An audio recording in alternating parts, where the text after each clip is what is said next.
तो इस एपिसोड की शुरुआत में हम चैनसो को देखते हैं जिसने 100 कैंडो को बना दिया होता है और उसके बाद भी वो थका हुआ बिल्कुल भी नजर नहीं आ रहा होता है और वो वापस से एनर्जी को निकालने लग जाता है और वो कहने लग जाता है कि अभी एक और कैंडो भी तो रह रहा है। बाकी के बंदे हैरान होते हैं और वो कहने लग जाते हैं कि क्या ये सचमुच सुप्रीम कैंडो को भी बनाने का सोच रहा है, और दूसरा बंदा उसे चुप करता है क्योंकि मजा आ रहा होता है। और अब चैनसो अपनी एनर्जी लगातार बाहर निकालता जा रहा होता है और वो कहने लग जाता है कि इतनी एनर्जी भी काफी नहीं है, और वो अपनी पैरासिटिक सीड से भी एनर्जी को लेने लग जाता है, जिस वजह से वहाँ पर काले बादल आने लग जाते हैं और आगे एक गोल्डन लाइट नजर आ रही होती है। ये देखकर बाकी बंदे हैरान होते हैं और चैनसो खुश होता हुआ पैरासिटिक सीड से और एनर्जी लेने लग जाता है और उसके बाद अपनी एनर्जी को और ज्यादा निकालने लग जाता है। और उसके बाद ही उसके सामने वो सुप्रीम पाथ नजर आने लग जाता है, लेकिन वो गायब होता जा रहा होता है। और अब उसे देखने के बाद उसे गुस्सा आने लग जाता है कि वो अपनी इतनी एनर्जी को वेस्ट करते हुए भी उसको नहीं बना पा रहा है। ये सचमुच बहुत ज्यादा इम्पॉसिबल है। और वो अपनी पिछले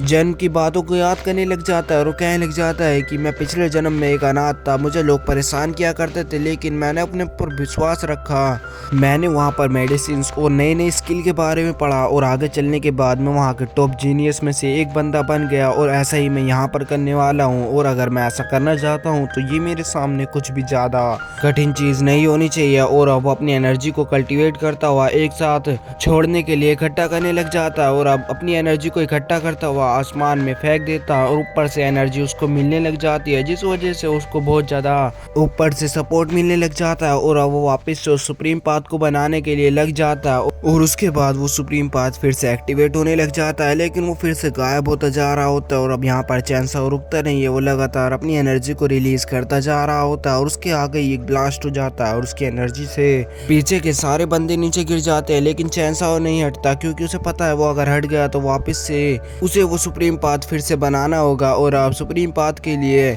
जितनी एनर्जी चाहिए वो उतनी एनर्जी को रिलीज कर देता है और उसके बाद वो सुप्रीम पाथ चैनसो के सामने बनने लग जाता है। और अब ये देखने के बाद चैनसो खुश होने लग जाता है, लेकिन वो बहुत थक चुका था। और अब ये देखने के बाद वो आगे चला जाता है और उसे देखने के बाद बाकी बंदे पूरी तरह से हैरान हो जाते हैं। और अब बाहर हम उसी डीमन टावर को देखते हैं जहाँ पर एनर्जी एकदम से आने लग जाती है और वो पूरा डीमन टावर हिलने लग जाता है, जगह भी पूरी हिलने लग जाती है, जिसे देखने के बाद बाकी बंदे हैरान होने लग जाते हैं कि ये क्या हो रहा है। और डीमन स्वॉर्ड सेक्ट का लीडर कहने लग जाता है कि डीमन स्वॉर्ड इनहेरिटेंस में आज तक हजारों सालों में ऐसा नहीं हुआ, पता नहीं कि क्या हो रहा है। और दूर से उस टावर को हिलता हुआ दो लड़कियां भी देख रही होती हैं और उसे देखने के बाद वो दोनों आगे आ जाती है और एक लड़की का अपीयरेंस हमें दिखाया जाता है जो तो देखने में लड़की लग रही होती है, लेकिन उसे सब मास्टर जी बुला रहे होते हैं, तो शायद वो अपने जेंडर को दूसरों को नहीं दिखाना चाहता है। और अब ये देखने के बाद डीमन स्वॉर्ड सेक्ट का लीडर उसके सामने आता है ग्रेट करता हुआ। ये देखकर उसके साथ वाली लड़की उसे उसके बारे में बता देती है, जिसके बाद वो कहने लग जाता है कि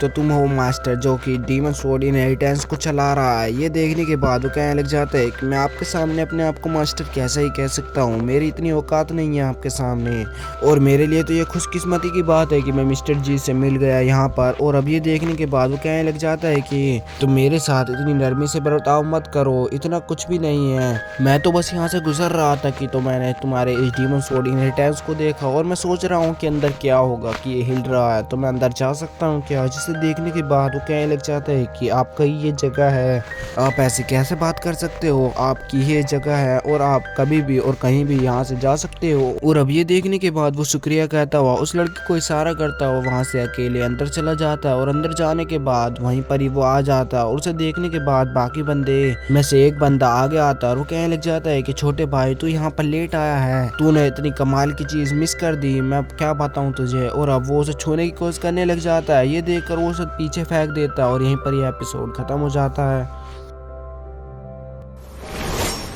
这是什么血脉？为何能引动我们身上的剑？这莫非是传说中的天剑血脉？天剑血脉可是传说中的存在。